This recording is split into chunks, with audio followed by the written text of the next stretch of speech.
Bueno, la presentación, un poquito de lo que voy a ir revisando. Primero vamos a hacer una descripción del contexto de lo que implica la reforma tributaria, un alcance de lo que nosotros vamos a hacer como análisis más numérico, y vamos a escribir el modelo que se utilizó, los principales resultados y las conclusiones que sacamos con el libro. Bueno, a ver, la reforma tributaria creaba dos fuentes principalmente. Lo que refiere a términos de impuestos ambientales. Uno que va a las fuentes móviles, que es un impuesto a las compras de vehículos para usos no productivos, básicamente, que está en función del rendimiento urbano del vehículo. Por otro lado, tenemos un impuesto que afecta a las termoeléctricas y a las calderas industriales, que está diferenciado en tres tipos de impuestos. Un primer impuesto, que es el que vamos a discutir hoy día, que tiene que ver con $5 por tonelada de CO2 emitida en la atmósfera. Otro impuesto que es de $0,1 por tonelada de contaminantes locales, ya sea material particulado fino, SOX o CO2 o NOx. Y por último, un impuesto a la externalidad que este contaminante genera asociado a su ubicación, que tiene que ver con un factor por las emisiones, un factor de emisión-concentración, y por último el costo social que esto genera a la sociedad. Bueno, vamos a enfocar el análisis aquí a lo que es el impuesto, lo que afecta a las termoeléctricas, el impuesto al CO2. No vamos a discutir sobre los impuestos locales a nivel numérico, pero como una breve reflexión. El impuesto a los vehículos diésel es probable que genere un aumento de la emisión de CO2, porque al final termina fomentando el uso del vehículo a gasolina, que tendencialmente por kilómetro recorrido termina teniendo un factor de emisión un poco más alto. Pero entiendo que el foco de este impuesto tiene que ver más con los impactos locales que con el CO2. Un impuesto fijo a contaminante local es bastante accesorio, porque el valor que está fijado hoy es bastante bajo, entonces probablemente no genere ningún efecto de cambios de comportamiento. Mientras que el impuesto al daño es un impuesto que desde el punto de vista de economía ambiental está súper bien definido. Puede generar impactos muy importantes o muy bajos dependiendo de cómo se define, y eso es la labor del Ministerio por ahora. Pero una de las cosas que genera esto es una incertidumbre en la inversión en termoeléctrica. O sea, hoy voy a esperar a que salga ese reglamento antes de invertir en una termoeléctrica, más si es carbón, menos si es diésel y menos aún si es gas. Bueno, y los últimos dos impuestos están alineados con el impuesto CO2, porque en general, si nos centramos por tecnologías agrupadas por combustible, emite más CO2 y más contaminación local los combustibles carbón, después diésel y finalmente gas. Bueno, sobre el modelo que utilizamos, básicamente el modelo que se utilizó acá es el mismo modelo que se ha basado acá en la fase 2 de MAPS. Es el resultado final de lo que se presentó en el GCD7, y solo que el horizonte de análisis sobre el cual vamos a discutir está cortado hasta el 2030, y consideramos dos escenarios de línea base, que es el línea base 2013, que también ya viene a estar más o menos finalizado. Bueno, un poco el equipo, porque tenemos el modelo, porque fuimos los consultores de la fase 2. Y el otro escenario que analizamos fue Carbon Tax. Entonces hicimos todas las simulaciones para el escenario de línea base y pues todas las simulaciones para Carbon Tax con el impuesto de $5, como está definido en la nueva reforma tributaria asociado a un inicio del año 2017. Bueno, aquí un poco los resultados que obtuvimos. Bueno, un poco explicar el gráfico. Como línea azul tenemos lo que es la línea base de emisiones, y como línea naranja es lo que es el efecto del Carbon Tax. Como pueden ver, también hay unas sombritas que tienen que ver con el intervalo de incertidumbre, que finalmente tiene que ver con distintos escenarios de precio del combustible, distintos escenarios de hidrología, distintas combinaciones de crecimiento del PIB, distintas demandas asociadas a esto, distintos factores de planta eólico, etc. Esto se combinó en una simulación de Monte Carlo que generó 100 resultados distintos, y aquí estamos viendo el promedio de estas 100 simulaciones y el intervalo de confianza de ambas. Aquí se ve que están superpuestas las reducciones, pero en lo que es las medias podemos ver una reducción de más o menos 7 millones de toneladas anuales hacia el 2030. Pero para darle un poquito más claro, ¿podemos pasar al siguiente? acá es lo que es el abatimiento. O sea, este es el efecto que genera anualmente en reducción de emisiones de gases de efecto invernadero y nuevamente el intervalo de incertidumbre social. Aquí se está comparando como escenario convencional.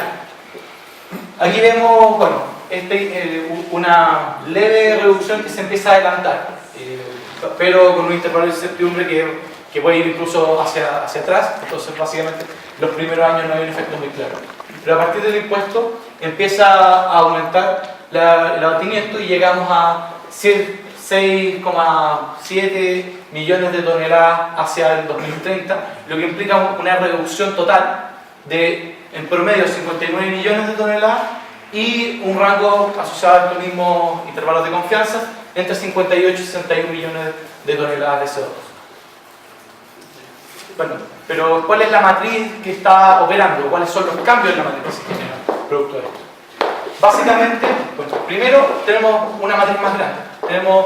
Pasamos de una matriz de 33.300 megawatts a una matriz de 34.000 megawatts. Aquí no estamos considerando ninguna eficiencia energética, por lo cual, por ejemplo, si nosotros comparamos los resultados de esto con lo que sale en la agenda energética, hay como más o menos un 20-25% de diferencia en lo que es la capacidad instalada. Pero, básicamente, ¿qué es lo que se mueve? Acá tenemos un incremento de la generación solar, que pasa de un 3,2-3,9%, un incremento de la generación eólica, que es un 2%, y bueno, y esto es harto más porque básicamente tenemos 700 megawatts más y esos 700 megawatts más son 1.400 de eólico. ¿Qué es lo que se nos achica? O sea, bueno, también tenemos una pequeña subida de hidro convencional. La bajada de mini hidro no es tal, es simplemente en términos de la misma capacidad instalada, solo que como la matriz más grande, porcentualmente se ve más reducido, lo mismo con geotérmica. Y tenemos un pequeño incremento de lo que es la generación genérica, una pequeña baja en la capacidad instalada siempre capacidad. Y por último tenemos una fuerte reducción en lo que es carbón. Y además dentro del carbón empezamos a instalar carbón más eficiente. ¿Es la siguiente? Bueno, y en generación los mismos resultados. Y aquí vemos básicamente una reducción de casi un 4% de la generación de carbón. Nuevamente, el carbón nuevo que se instala es carbón más eficiente. Un pequeño incremento en la generación con genérico. Un pequeño incremento en la generación hidroconvencional, o sea, 2%, o sea, 1,5%. Y tenemos un fuerte incremento aquí relativamente a lo que es eólica y lo que es solar. También un pequeño efecto en la biomasa. Y un poco tomando lo que es la ley del RNC, la generación con RNC aumenta. Hacia el 2020 ya tenemos un efecto que ya es perceptible, un 0,7% de la matriz total. Al 2025 tenemos un 0,7 aún, y ya en 2030 estamos alcanzando casi un 2% más de generación en función de fuentes de RNC, producto de este efecto del impuesto al carbono. Bueno, ¿cuánto nos cuesta? Y bueno, en la fase anterior hicimos muchos ejercicios con muchas tasas de descuento, aquí me quedé con una. Y bueno, calculamos una tasa de descuento de un 10%. ¿Cuánto le venía costando a los generadores esta medida? Son 1.510 millones de dólares en el horizonte 2014-2030. Lo que en promedio anual tiene un costo incremental de 260 millones de dólares. Pero esto también está asociado a una recaudación fiscal importante, que termina siendo, nuevamente con un VAT, da 1.270 millones de dólares, y en promedio, para los años que hay reforma tributaria, es una recaudación que promedia los 260 millones de dólares. Obviamente, hacia el 2030 es más, porque hay más generación en términos netos. Delta inversión, delta operacional baja. O sea, como estamos usando menos combustibles fósiles, el costo de operación del sistema baja en lo que es costo de operación, pero aumenta lo que es la inversión del sistema. Y en términos de costo social, o sea, si consideramos la recaudación fiscal como una transferencia, porque ese dinero se va a gastar en algo más, el costo social es 240 millones de dólares y en promedio anual son 50 millones de dólares el efecto que genera solo el impuesto a CO2. Y viendo antecedentes unitarios, da un costo social de abatimiento de 4 dólares por tonelada de CO2.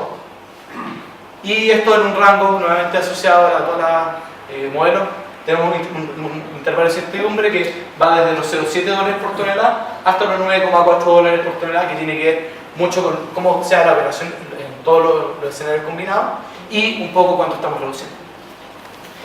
En términos de costos de energía, el promedio del sistema aumenta sus costos del 2,7 dólares por megawatt hora y el intervalo de incertidumbre del mismo ejercicio va entre los 2 y los 4 dólares por megawatt. Bueno, conclusiones. Bueno, un poco el espíritu de esto, nosotros creemos que es un buen paso en la dirección correcta porque da una señal de precios a largo plazo, cosa que no da realmente un mercado de carbono.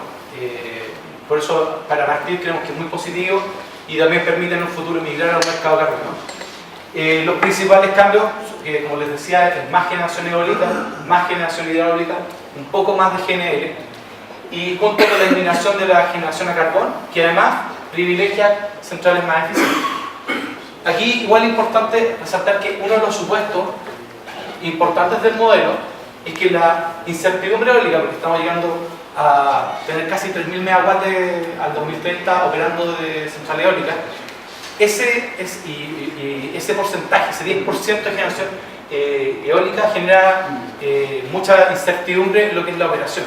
Lo que nosotros estamos asumiendo aquí es que hay un respaldo que es GNL y básicamente acá es importante una reforma. Bueno, básicamente las reducciones son importantes. En un principio no esperábamos generar estos resultados, pero con 5 dólares se genera una reducción importante al 2030, un 11% de lo que genera el sector. Al 2020 es un 6% y que ya es relevante.